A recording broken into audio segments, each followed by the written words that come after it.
Assalamualaikum warahmatullahi wabarakatuh. Apa kabar kalian semua? Semoga kalian dalam keadaan sehat, dilancarkan rezekinya, dan dimudahkan segala urusannya, dan penuh dengan kebahagiaan. Sebelum masuk ke cerita, jangan lupa bantu like, komen, dan subscribe ya. Semoga kalian semua selalu dalam lindungannya. Pernikahan dengan Arman seharusnya menjadi hal terindah dalam hidupku. Namun, sejak hari pertama aku melangkah ke rumah mertuaku, aku sudah tahu bahwa kehidupanku tidak akan semulus yang kubayangkan. Kakak iparku, Rina, dan ibu mertuaku, Bu Ratna, selalu memandangku dengan sebelah mata. Mereka menganggapku perempuan biasa yang beruntung bisa menikah dengan Arman. Setiap kali ada acara keluarga, mereka selalu memamerkan harta mereka. Rina dengan bangga bercerita tentang tas-tas mahalnya, liburan ke luar negeri, dan perhiasan yang selalu berganti setiap bulan. Sementara ibu mertuaku selalu menyombongkan diri tentang rumah besar yang mereka miliki, tentang investasi yang katanya luar biasa besar, dan pergaulannya dengan para sosialita kelas atas. Mereka tidak tahu siapa aku sebenarnya. Aku memang tidak pernah menunjukkan siapa diriku. Selama ini, aku memilih untuk hidup sederhana di depan mereka. Aku tidak ingin mereka mengetahui bahwa sebenarnya aku lebih kaya dari mereka. Aku tumbuh dalam keluarga pebisnis yang memiliki banyak perusahaan. Sejak kecil, aku sudah terbiasa dengan kemewahan, tapi aku tidak pernah menjadikan kekayaan sebagai sesuatu yang harus dipamerkan.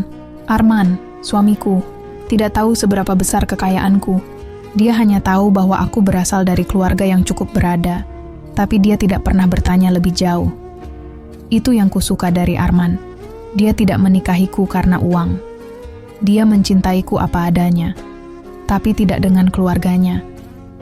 Suatu hari, saat kami berkumpul di rumah mertua, Rina datang dengan mobil barunya. Mobil mewah keluaran terbaru dengan harga miliaran rupiah. Dia berlagak seolah-olah semua mata harus tertuju padanya. Mobilku baru datang kemarin, katanya dengan nada bangga. Ini limited edition, nggak semua orang bisa punya. Aku sampai harus sinden berbulan-bulan. Ibu mertuaku mengangguk puas, seolah-olah keberhasilan Rina adalah keberhasilannya juga. Ya, iyalah. Anak mama kan sukses. Rina itu tahu bagaimana menikmati hidup. Beda sama orang yang cuma bisa numpang hidup di rumah suaminya. Aku tahu, kalimat terakhir itu ditujukan padaku. Aku tersenyum tipis, dan tetap diam. Aku sudah terbiasa dengan sindiran mereka. Tapi yang tidak kusangka, kali ini Arman tidak bisa tinggal diam. "Mama, tolong hargai istri saya," katanya dengan nada dingin. Ibu mertuaku mendengus. Memangnya mama salah bicara? Fakta kan? Dari dulu dia nggak pernah kelihatan beli barang mewah. Nggak seperti Rina yang bisa beli apa saja. Kita nggak pernah tahu apakah dia memang punya uang atau cuma numpang hidup sama kamu, Man. Aku menarik napas panjang. Aku tidak tersinggung, hanya heran dengan pemikiran mereka. Kenapa mereka menilai seseorang dari barang yang mereka pakai? Aku menoleh ke arah Arman dan menenangkannya dengan senyum. Aku tidak ingin ada pertengkaran, tapi aku juga tidak akan tinggal diam terus.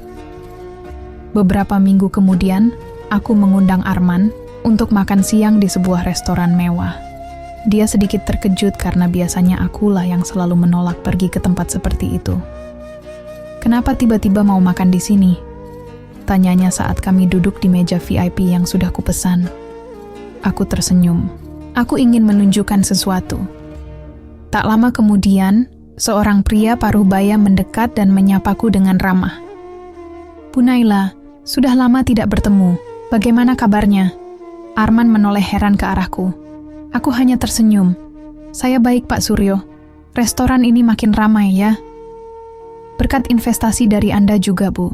Kalau tidak ada suntikan dana dari Anda mungkin restoran ini tidak akan berkembang sepesat ini," kata pria itu dengan nada hormat. Aku melirik Arman yang tampak terkejut. "Investasi?" tanyanya pelan. Aku menatapnya dengan lembut. Man, aku belum pernah cerita, tapi keluargaku punya beberapa perusahaan. Aku juga punya beberapa investasi di berbagai bidang, salah satunya restoran ini. Arman terdiam. Aku tidak pernah cerita karena aku tidak ingin hubungan kita didasarkan pada materi. Aku ingin kamu mencintaiku karena aku adalah Naila, bukan karena aku kaya. Arman menghela napas dan tersenyum tipis. Aku nggak menyangka. Jadi selama ini, kamu sengaja menyembunyikannya? Aku mengangguk. Bukan menyembunyikan, hanya tidak menunjukkan. Tapi aku rasa sudah saatnya kamu tahu. Arman meraih tanganku. Aku tetap mencintaimu, Nay. Aku tersenyum lega. Tapi ini baru awal. Aku masih harus menghadapi ibu mertuaku dan Rina. Mereka masih menganggapku remeh. Dan aku akan membiarkan mereka berpikir seperti itu sedikit lebih lama. Sebelum akhirnya mereka tahu siapa aku sebenarnya. Beberapa hari setelah makan siang dengan Arman, aku menerima undangan makan malam di rumah mertua. Sejujurnya, aku tidak terlalu antusias menghadirinya. Tapi aku tahu jika aku menolak, ibu mertuaku akan semakin berkomentar buruk tentangku. Seperti yang sudah kuduga, begitu aku tiba, Rina langsung memamerkan sesuatu yang baru. Kali ini, dia dengan bangga menunjukkan perhiasan berlian yang katanya dibuat khusus untuknya dari desainer ternama. Kak Naila, kamu harus lihat ini, katanya dengan senyum penuh kemenangan.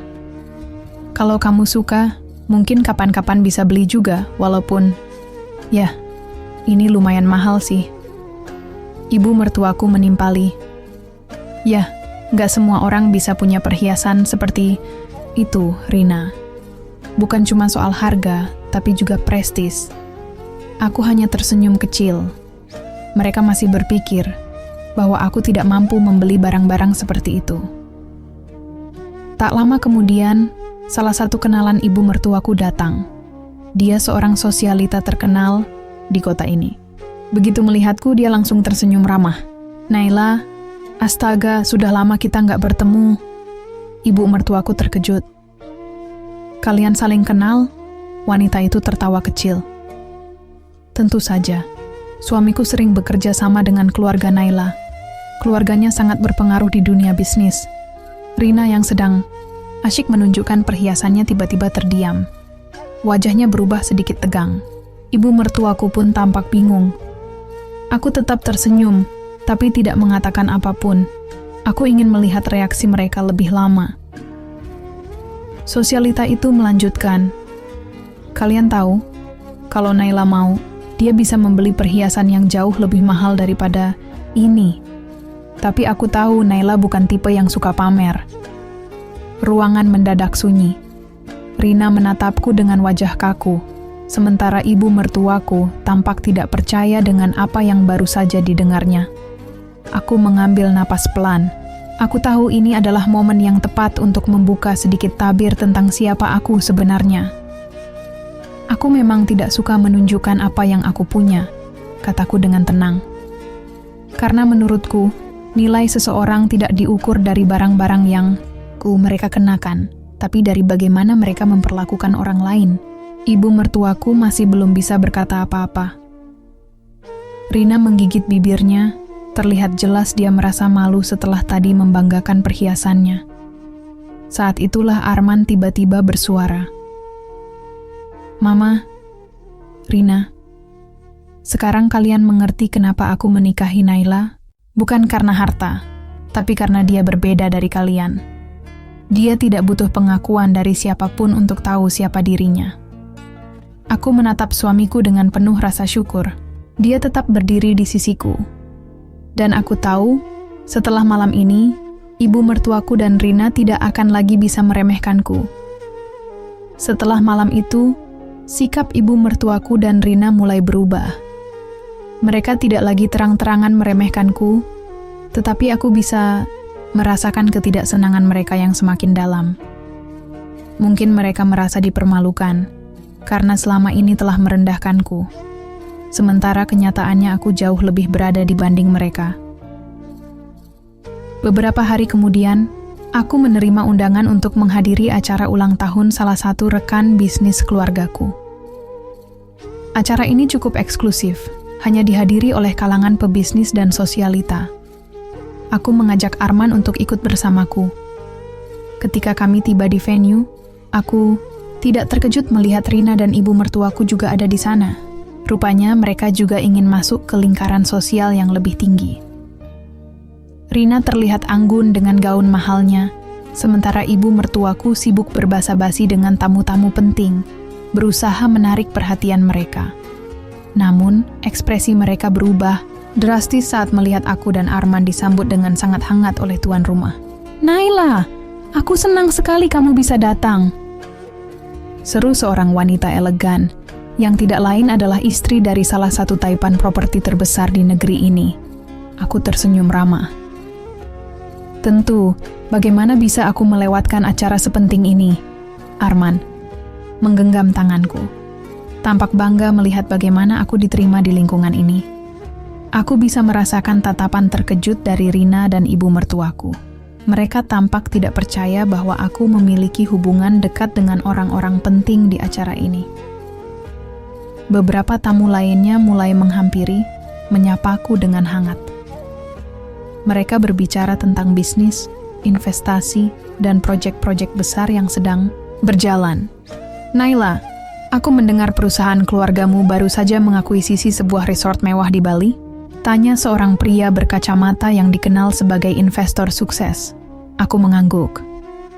"Ya, kami sedang dalam tahap pengembangan. Kami ingin menjadikannya destinasi wisata kelas dunia." Rina menatapku dengan mata membelalak. Aku bisa melihat betapa terkejutnya dia mendengar percakapan ini. Selama ini, dia mengira dirinya yang paling kaya dan berkelas. Sekarang, dia sadar bahwa aku berada di level yang jauh di atasnya. Ibu mertuaku pun terlihat gelisah. Mungkin dia merasa malu karena telah menganggapku tidak lebih dari perempuan biasa yang menikah dengan anaknya demi kenyamanan finansial. Setelah acara usai, saat aku dan Arman bersiap pulang, ibu mertuaku tiba-tiba mendekat. "Naila," suaranya terdengar ragu. Aku menoleh dan tersenyum sopan.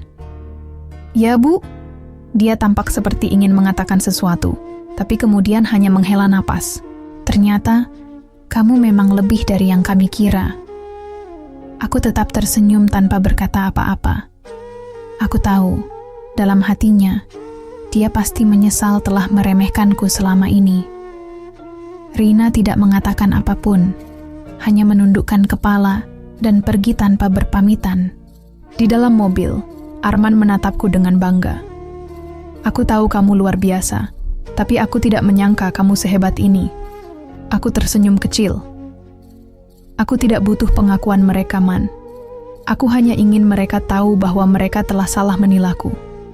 Arman meraih tanganku, dan sekarang mereka tahu. Aku menatap keluar jendela, melihat lampu-lampu kota yang berkelap-kelip di kejauhan. Ya, sekarang mereka tahu. Dan aku tidak perlu lagi menyembunyikan siapa diriku sebenarnya. Setelah malam itu, suasana di keluarga Arman berubah. Ibu mertuaku dan Rina tidak lagi terang-terangan merendahkanku. Tapi aku tahu mereka masih menyimpan rasa tidak suka. Aku tidak peduli. Aku sudah cukup bersabar menghadapi mereka selama ini, dan sekarang mereka tahu bahwa aku bukan perempuan yang bisa diremehkan. Beberapa minggu berlalu dengan tenang, sampai suatu hari aku mendapat telepon dari Rina. Ini mengejutkanku, karena biasanya dia tidak pernah menghubungiku, kecuali jika ada sesuatu yang ingin dia pamerkan, atau jika dia butuh sesuatu. "Naila, bisa ketemu sebentar?" Suaranya terdengar berbeda, tidak seangkuh biasanya. Aku mengernyit. "Ketemu di mana?"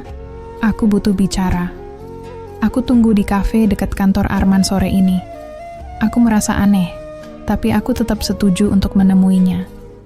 Saat aku tiba di kafe, Rina sudah menunggu di sudut ruangan dengan wajah yang tidak seceria biasanya. Tidak ada senyum penuh kemenangan atau tatapan meremehkan seperti biasanya. Kali ini, dia terlihat cemas. Aku duduk di hadapannya. "Ada apa?" Dia menggigit bibirnya sebelum akhirnya menghela napas panjang. Aku butuh bantuanmu. Aku mengangkat alis. Ini benar-benar tidak terduga. Rina, kakak iparku yang selalu bersikap angkuh, meminta bantuanku. Bantuan apa? Tanyaku hati-hati.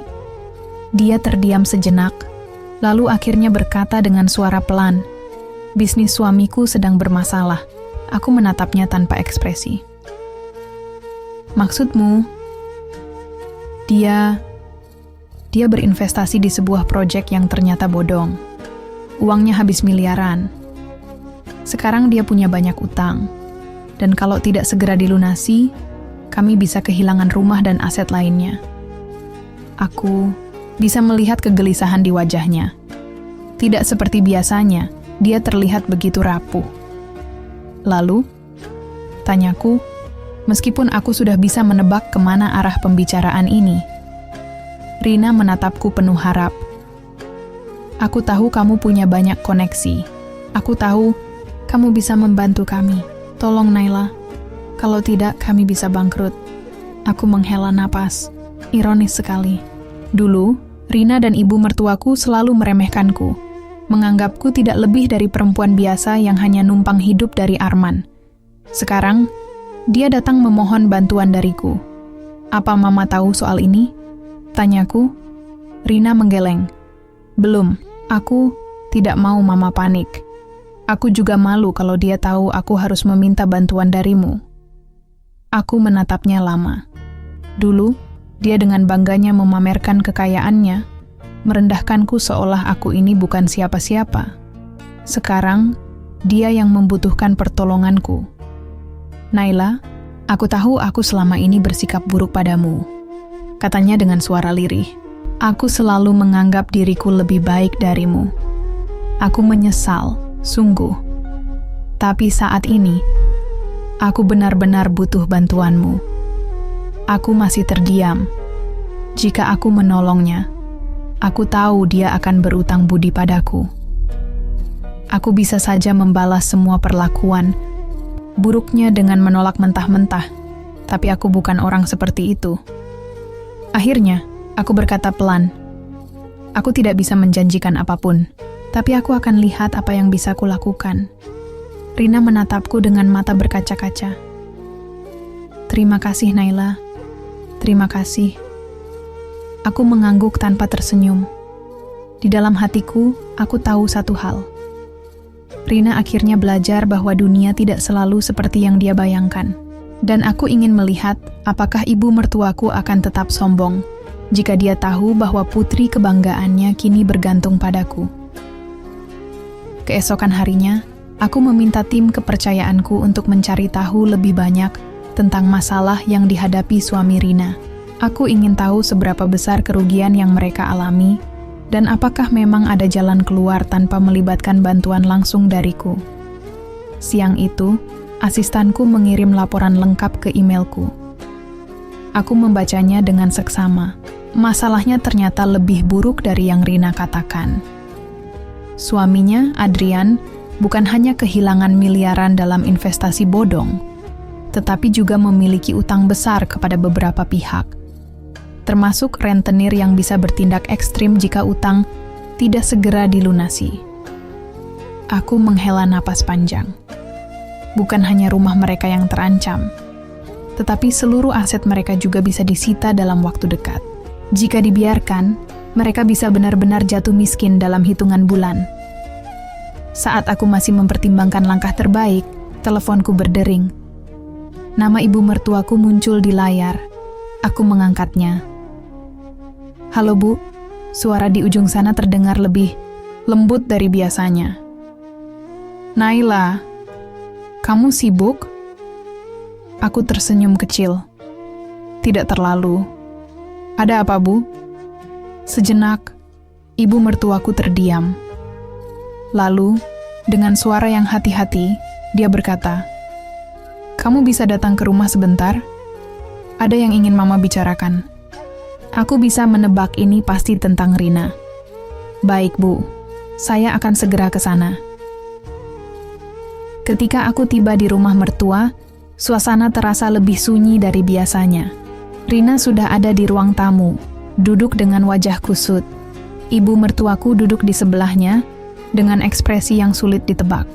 Begitu aku duduk, ibu mertuaku langsung membuka pembicaraan. "Naila, Rina sudah cerita semuanya ke Mama." Aku hanya mengangguk, menunggu apa yang akan dia katakan selanjutnya. "Mama tahu, mungkin selama ini sikap Mama ke kamu kurang baik," katanya pelan, seolah enggan mengakuinya. "Tapi, ini soal keluarga. Kita harus saling membantu, kan?" Aku menatap ibu mertuaku dalam diam. Dulu, dia tidak pernah menganggapku bagian dari keluarganya. Tapi sekarang, ketika keadaan berbalik, dia datang meminta bantuan. Aku tidak marah, tapi aku ingin melihat sejauh mana mereka benar-benar berubah. Sebelum saya memutuskan untuk membantu, saya ingin bertanya satu hal, kataku tenang. Mereka menatapku penuh harap. "Jika saya dalam posisi Rina sekarang, apakah kalian akan membantu saya?" Rina terdiam, sementara ibu mertuaku terlihat sedikit gelisah. Aku tersenyum tipis. "Saya tidak meminta jawaban sekarang, tapi saya ingin kalian memikirkan hal itu. Henning," aku melanjutkan, "saya akan melihat apa yang bisa saya lakukan, tapi dengan satu syarat." Ibu mertuaku langsung menatapku. "Apa itu?" "Saya ingin kalian berhenti merendahkan orang lain berdasarkan harta mereka. Karena lihatlah sekarang, ketika semuanya hilang, kalian datang pada orang yang selama ini kalian anggap tidak punya apa-apa." Wajah ibu mertuaku berubah merah, tapi dia tidak membantah. Rina menunduk dan berkata pelan, "Aku mengerti, Naila." Aku menghela napas. "Baiklah, saya akan coba membantu mengatasi masalah ini. Tapi saya tidak akan memberikan uang secara cuma-cuma. Saya akan mencari solusi yang lebih baik." Ibu mertuaku mengangguk cepat. "Terima kasih, Naila. Mama benar-benar berterima kasih." Aku berdiri. "Saya harap setelah ini, kita bisa benar-benar menjadi keluarga, bukan hanya di atas kertas." Aku berjalan keluar dengan perasaan lega. Mungkin ini adalah awal perubahan bagi keluarga ini. Dan kali ini, akulah yang memegang kendali. Keesokan harinya, aku mengatur pertemuan dengan salah satu pengacara terbaik yang biasa menangani kasus finansial dan utang perusahaan. Aku ingin melihat apakah ada celah hukum atau negosiasi yang bisa dilakukan untuk menyelamatkan Rina dan suaminya dari kebangkrutan. Sore itu, aku duduk di ruang kerjaku bersama pengacara tersebut, seorang pria paruh baya yang sangat berpengalaman dalam menangani kasus seperti ini. "Nyonya Naila," katanya dengan sopan, "saya sudah mempelajari kasus ini. Suami kakak ipar Anda, Adrian, memang terjerat dalam investasi bodong. Masalahnya, dia juga menggunakan aset pribadi sebagai jaminan pinjaman kepada beberapa pihak, termasuk rentenir." Aku mengangguk. Apakah ada cara untuk menyelamatkan aset mereka? Pria itu berpikir sejenak sebelum menjawab. "Untuk aset yang dijaminkan kepada bank atau lembaga resmi, kita bisa melakukan restrukturisasi utang atau negosiasi pembayaran bertahap. Tapi untuk utang kepada pihak tidak resmi seperti rentenir, itu jauh lebih sulit. Biasanya mereka menuntut pelunasan dalam waktu cepat dan tidak mau negosiasi." Aku menghela napas. Aku sudah menduga hal ini. Kalau saya melunasi utang mereka, apakah ada cara agar mereka tidak terjerat masalah serupa di masa depan? Tanyaku. Pengacara itu tersenyum tipis. "Kalau Anda ingin membantu, saya sarankan tidak memberikan uang begitu saja. Lebih baik mereka membayar dengan cara lain, misalnya melalui kerja sama bisnis dengan Anda. Dengan begitu mereka belajar bertanggung jawab." Aku mengangguk pelan. "Itu ide yang bagus. Aku tidak ingin mereka menganggap ini sebagai bantuan cuma-cuma." Setelah pertemuan itu, aku menghubungi Arman dan menceritakan semuanya. "Jadi, kamu akan membantu mereka?" tanyanya. "Aku akan memberikan solusi, bukan sekadar bantuan," jawabku. "Mereka harus belajar bahwa semua tindakan ada konsekuensinya." Arman tersenyum bangga. Itulah yang aku suka dari kamu, Naila. Kamu tidak hanya baik, tapi juga bijaksana. Aku tersenyum kecil. Aku hanya ingin mereka memahami bahwa selama ini mereka salah menilaku dan hidup tidak selalu tentang pamer kekayaan. 2 hari kemudian, aku mengundang Rina dan Adrian ke kantorku. Aku ingin menyampaikan langsung solusi yang sudah kupikirkan. Mereka datang dengan wajah penuh harap. Rina terlihat jauh lebih sederhana hari ini. Tidak ada perhiasan mencolok atau pakaian mahal seperti biasanya. Sementara Adrian tampak lelah. Mungkin karena tekanan yang ia alami akibat masalah ini. Aku membuka pembicaraan dengan tenang. Aku sudah mencari solusi untuk masalah kalian. Rina langsung menatapku penuh harap. Benarkah? Apa yang harus kami lakukan? Aku menyandarkan tubuhku di kursi dan menatap mereka serius. Aku bisa membantu melunasi sebagian utang kalian dan mengamankan aset utama kalian. Tapi aku tidak akan memberikan uang secara cuma-cuma. Adrian menelan ludah. Tampaknya ia sudah menduga ini. Lalu, apa yang harus kami lakukan? Aku punya proyek bisnis baru, kataku. Aku butuh tim yang bisa mengelola beberapa cabang usaha di bawah naungan perusahaanku. Aku akan memberikan modal dan kesempatan, tapi kalian harus bekerja untukku. Rina terbelalak. Maksudmu, kami harus bekerja untukmu? Aku tersenyum tipis. Bukankah lebih baik begitu? Kalian bisa mendapatkan penghasilan yang layak dan secara perlahan melunasi utang tanpa harus kehilangan segalanya. Adrian terdiam, tampaknya sedang mempertimbangkan tawaranku. Sementara Rina terlihat sedikit enggan, tapi aku tahu dia tidak punya pilihan lain. Akhirnya, Adrian mengangguk pelan. Kami menerima tawaranmu, Naila. Terima kasih sudah memberi kami kesempatan kedua. Aku tersenyum. Aku hanya ingin memastikan kalian belajar dari kesalahan. Jangan ulangi lagi kebiasaan menghambur-hamburkan uang tanpa berpikir panjang. Rina menunduk. Wajahnya penuh rasa malu. Aku berdiri dan mengulurkan tangan. Selamat datang di timku. Mereka berjabat tangan denganku. Dan aku tahu ini adalah awal dari perubahan besar dalam hidup mereka. Dan untuk pertama kalinya, aku merasa bahwa aku telah mengubah cara pandang mereka terhadapku. Bukan hanya sebagai istri Arman, tapi sebagai seseorang yang lebih kuat dari yang mereka kira. Beberapa minggu setelah Rina dan Adrian mulai bekerja denganku, aku mulai melihat perubahan dalam sikap mereka. Rina, yang dulu selalu menganggap dirinya lebih tinggi dariku, sekarang tampak lebih rendah hati. Dia bekerja keras dan mulai memahami bahwa menjalankan bisnis bukan sekadar soal pamer kekayaan, tetapi juga tentang tanggung jawab dan strategi. Adrian pun tak kalah serius. Awalnya, aku sempat ragu apakah dia benar-benar akan menjalani ini dengan sungguh-sungguh atau hanya sekadar ingin keluar dari masalah sementara. Tapi ternyata, dia mulai belajar dan bahkan menunjukkan inisiatif untuk mengembangkan cabang usaha yang kutugaskan kepadanya. Namun, perubahan terbesar datang dari ibu mertuaku. Awalnya, dia masih menjaga gengsinya. Meski sikapnya terhadapku mulai melunak, aku tahu dia masih sulit menerima kenyataan bahwa akulah yang kini memegang kendali dalam keluarga. Hingga suatu hari, sebuah insiden terjadi yang benar-benar mengubah segalanya. Suatu siang, aku mendapat telepon dari asisten pribadiku. Nyonya, Naila, ini darurat. Ibu mertua Anda baru saja terlibat pertengkaran dengan seorang rentenir di depan rumahnya. Aku segera berdiri. Apa? Seorang pria datang menagih utang Adrian. Sepertinya dia tidak tahu kalau Anda sudah mengurus sebagian besar masalah keuangan mereka. Dia mengancam akan mengambil perhiasan dan barang-barang di rumah ibu mertua Anda sebagai jaminan. Darahku langsung mendidih. Aku mengambil tas dan bergegas ke rumah ibu mertua dengan sopirku.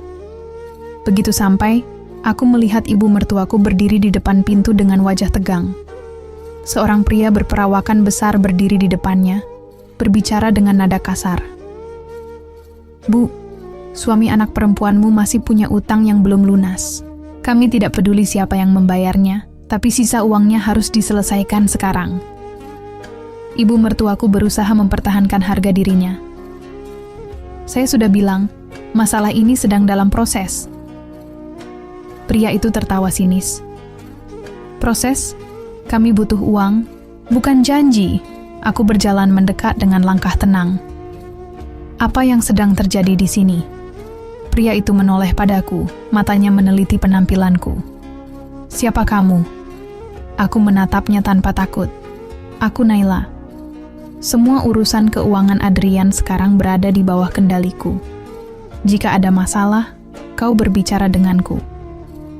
Pria itu tampak terkejut sejenak, lalu mencibir. Oh, jadi kamu yang sekarang memegang dompet mereka? Bagus. Berarti kau bisa membayar sisanya sekarang juga. Aku menyilangkan tangan di dada. Beri aku dokumen lengkap tentang utang yang masih tersisa. Aku tidak akan membayar 1 rupiah pun tanpa melihat bukti yang sah. Pria itu tampak tidak senang, tapi dia tahu aku tidak main-main. Baiklah, aku akan mengirimkannya dalam 2 hari. Tapi kalau kau tidak membayar, jangan salahkan kami kalau kami kembali dengan cara yang lebih keras. Aku menatapnya tajam. Kita lihat nanti. Pria itu melirik ibu mertuaku sekali lagi sebelum pergi. Begitu dia menghilang, ibu mertuaku akhirnya menghela napas panjang. Aku melihat tangannya gemetar. Aku berbalik menatapnya. Bu, sekarang mengerti? Inilah konsekuensi dari gaya hidup yang selama ini kalian banggakan. Ibu mertuaku menunduk, wajahnya terlihat lelah. Aku tidak pernah membayangkan akan mengalami hal seperti ini, Naila. Aku menatapnya tanpa berkata-kata. Dulu, dia sering memandang rendah orang lain yang hidup sederhana. Sekarang, dia merasakan sendiri bagaimana rasanya terancam kehilangan segalanya. Beberapa saat kemudian, dengan suara pelan, dia berkata, "Aku sudah banyak salah padamu." Aku terkejut. Ini pertama kalinya dia mengakuinya secara langsung. Dia menatapku dengan mata berkaca-kaca. Aku pikir kebahagiaan itu datang dari kekayaan dan status sosial. Aku takut kalau anakku menikah dengan perempuan yang tidak berada di level yang sama dengannya, dia akan menderita. Tapi sekarang aku sadar, aku yang salah menilai orang. Bukan uang yang membuat seseorang berharga, tapi bagaimana dia menggunakannya dan bagaimana dia menghadapi hidupnya. Aku tersenyum tipis. Syukurlah kalau ibu akhirnya mengerti. Dia menatapku dengan penuh kesungguhan. Terima kasih, Naila. Bukan hanya karena kau telah membantu kami keluar dari masalah, tapi juga karena kau tidak membalas perlakuan burukku dengan kebencian. Aku menghela napas. Aku hanya ingin kita benar-benar menjadi keluarga, Bu. Itu saja. Dia mengangguk pelan. Lalu, untuk pertama kalinya, dia meraih tanganku dengan hangat. Saat itu, aku tahu bahwa segalanya benar-benar berubah. Dan untuk pertama kalinya, aku merasa seperti benar-benar diterima sebagai bagian dari keluarga ini. Bukan karena hartaku, tapi karena siapa aku sebenarnya. Beberapa bulan berlalu sejak kejadian dengan rentenir itu. Hubungan di dalam keluarga perlahan membaik. Rina dan Adrian semakin serius bekerja di bisnis yang aku jalankan. Dan aku bisa melihat bahwa mereka benar-benar belajar dari kesalahan mereka. Rina yang dulu selalu membanggakan harta dan status sosial, kini lebih sederhana dalam berpenampilan dan lebih rendah hati dalam berbicara. Yang paling mengejutkan adalah ibu mertuaku. Perubahan sikapnya benar-benar terasa. Jika dulu dia selalu mencari celah untuk merendahkanku, sekarang dia lebih banyak mendengarkan. Bahkan, dia mulai sering datang ke rumahku, bukan untuk mengomentari hal-hal kecil, melainkan untuk sekadar mengobrol atau menanyakan pendapatku tentang sesuatu. Suatu sore, aku duduk di taman belakang rumah bersama ibu mertuaku. Dia menyesap teh yang kusajikan sambil sesekali menatap ke arah langit. "Naila," katanya pelan, "ada sesuatu yang ingin Mama tanyakan." Aku menoleh. Apa itu, Bu? Dia terdiam sejenak sebelum akhirnya berkata, "Kenapa kamu tetap membantu kami, meskipun kami selalu bersikap buruk padamu dulu?" Aku tersenyum tipis. Pertanyaan ini sudah lama kutunggu. Karena aku tahu, keluarga tidak selalu sempurna, jawabku. Jujur, terkadang ada anggota keluarga yang menyakiti kita, meremehkan kita, bahkan meragukan kita. Tapi jika kita bisa mengubah kebencian menjadi pelajaran, semuanya akan lebih mudah dijalani. Ibu mertuaku terdiam, matanya menerawang. Aku melanjutkan, "Dulu, aku sempat berpikir untuk membalas perlakuan kalian dengan sikap yang sama. Tapi aku sadar, itu tidak akan membuat hidupku lebih baik. Yang aku inginkan hanyalah kita bisa saling menghargai dan mendukung sebagai keluarga. Aku tidak pernah ingin membuktikan siapa yang lebih kaya atau lebih hebat. Aku hanya ingin dihargai sebagai seorang manusia, sebagai istri Arman, dan sebagai bagian dari keluarga ini." Ibu mertuaku menghela napas panjang. Lalu, dengan suara yang lirih dia berkata, "Kamu jauh lebih dewasa daripada yang aku kira. Dan aku menyesal karena butuh waktu lama bagiku untuk menyadari itu." Aku tersenyum, merasa bahwa beban yang selama ini kupikul perlahan mulai menghilang. Suatu hari, aku dan Arman diundang untuk makan malam di rumah ibu mertuaku. Ini pertama kalinya sejak perubahannya, dan aku merasa sedikit penasaran dengan apa yang akan terjadi. Saat kami tiba, suasana rumah terasa berbeda. Tidak ada lagi pajangan perhiasan mencolok atau dekorasi yang terkesan memamerkan kemewahan. Ibu mertuaku menyambut kami dengan senyum tulus, sesuatu yang sangat jarang kulihat sebelumnya. Ketika kami duduk di meja makan, Rina dan Adrian juga sudah ada di sana. Rina terlihat lebih bersahaja, mengenakan pakaian sederhana tapi tetap elegan. Adrian pun tampak lebih percaya diri, mungkin karena dia merasa lebih memiliki kendali atas hidupnya sekarang. Saat makan malam berlangsung, tiba-tiba ibu mertuaku meletakkan sendoknya dan menatapku. "Naila," katanya, "Mama ingin mengatakan sesuatu di depan semua orang." Aku menoleh, sedikit terkejut. Semua orang di meja juga ikut memperhatikan. Dia menghela napas, lalu berkata dengan suara mantap, "Mama ingin meminta maaf padamu." Suasana meja mendadak hening. Selama ini Mama selalu berpikir bahwa kekayaan adalah segalanya. Lanjutnya, Mama takut jika Arman menikah dengan perempuan yang tidak berasal dari keluarga kaya, hidupnya akan sulit. Tapi ternyata, justru kamu yang mengajarkan kami bahwa kekayaan tanpa kebijaksanaan tidak ada artinya. Aku menatapnya, hatiku terasa hangat. "Mama menyesal telah meremehkanmu," katanya lagi. "Dan Mama ingin berterima kasih karena kamu tidak pernah menyerah untuk membuat keluarga ini lebih baik." Rina yang duduk di sebelahku juga menunduk. "Aku juga ingin meminta maaf, Naila. Aku dulu terlalu sombong dan tidak pernah berpikir panjang sebelum berbicara.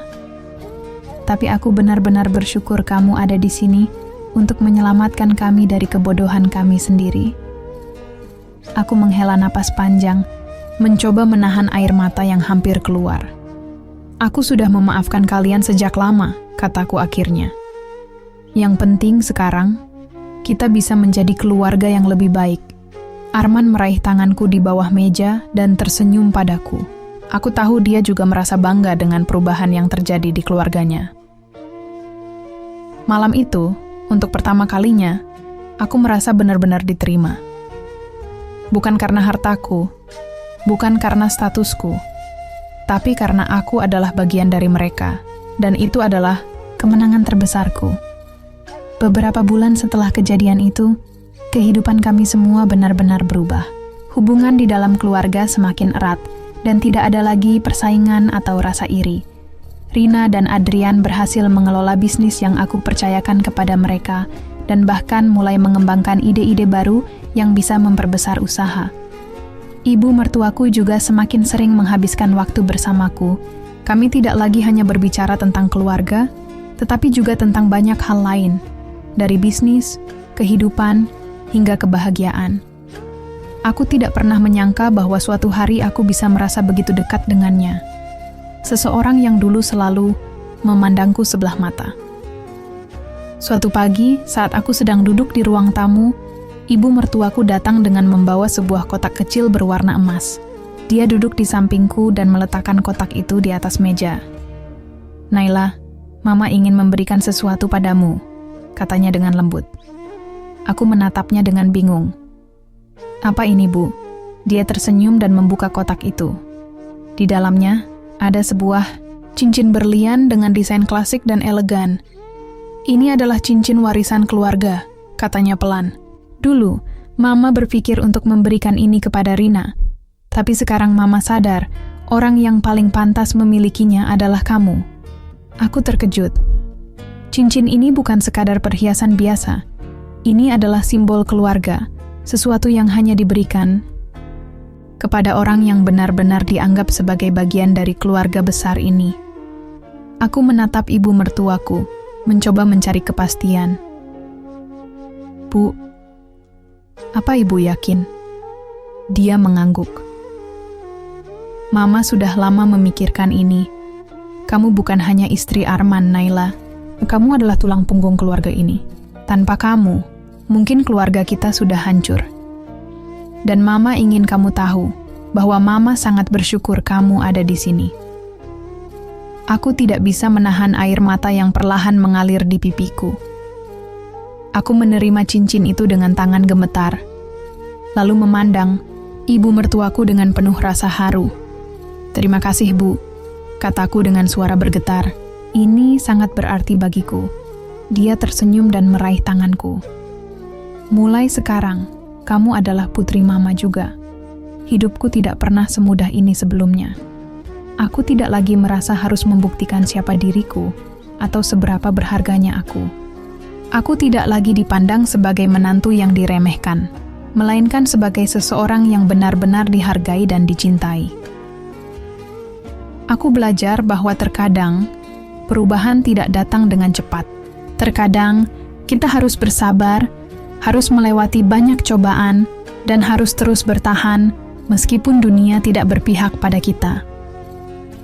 Tapi pada akhirnya, jika kita tetap teguh pada nilai-nilai kita, jika kita memilih untuk tidak membalas kebencian dengan kebencian, dan jika kita berani untuk tetap menjadi diri sendiri, maka kita akan mendapatkan sesuatu yang jauh lebih berharga daripada sekadar pengakuan. Kita akan mendapatkan keluarga yang sesungguhnya. Dan bagi aku, itu adalah kebahagiaan yang tidak ternilai. Hari-hari berlalu dengan penuh kedamaian. Aku merasa seperti akhirnya mendapatkan tempat yang seharusnya dalam keluarga ini. Tidak ada lagi sikap merendahkan dari ibu mertuaku, tidak ada lagi rasa iri dari Rina, dan tidak ada lagi ketegangan yang membuat rumah tanggaku terasa sesak. Aku dan Arman semakin bahagia.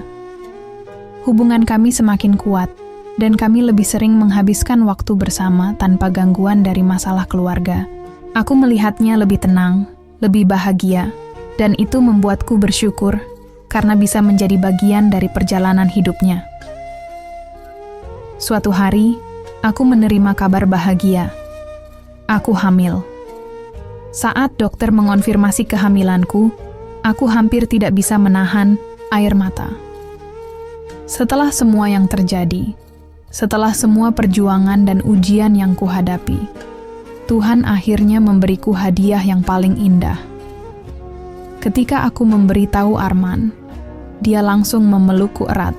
Aku tidak percaya, Naila. Ini adalah kabar terbaik dalam hidupku. Berita ini pun segera menyebar ke seluruh keluarga. Ibu mertuaku menangis haru ketika mendengar kabar ini. "Mama akan menjadi nenek," katanya dengan suara bergetar. "Terima kasih, Naila.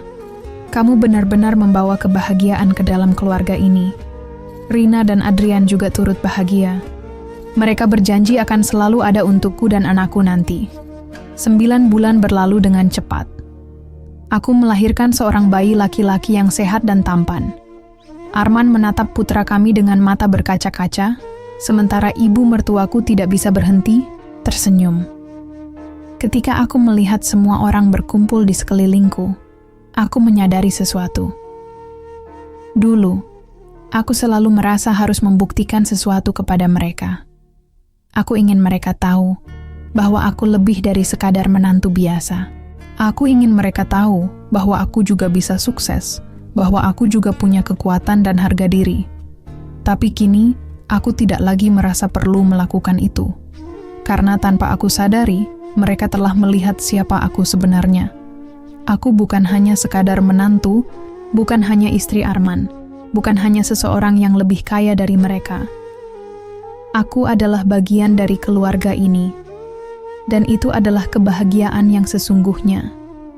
Saat aku menatap wajah kecil putraku yang tertidur dalam pelukanku, aku berbisik lembut, "Selamat datang ke dunia, nak. Kamu akan tumbuh dalam keluarga yang penuh cinta." Arman menggenggam tanganku dan tersenyum. "Dan kamu, Naila, adalah alasan mengapa semua ini bisa terjadi." Aku tersenyum, merasa bahwa akhirnya semua perjuanganku terbayar. Aku tidak hanya mendapatkan penerimaan, aku mendapatkan keluarga. Dan bagi aku, itu adalah kemenangan yang paling indah.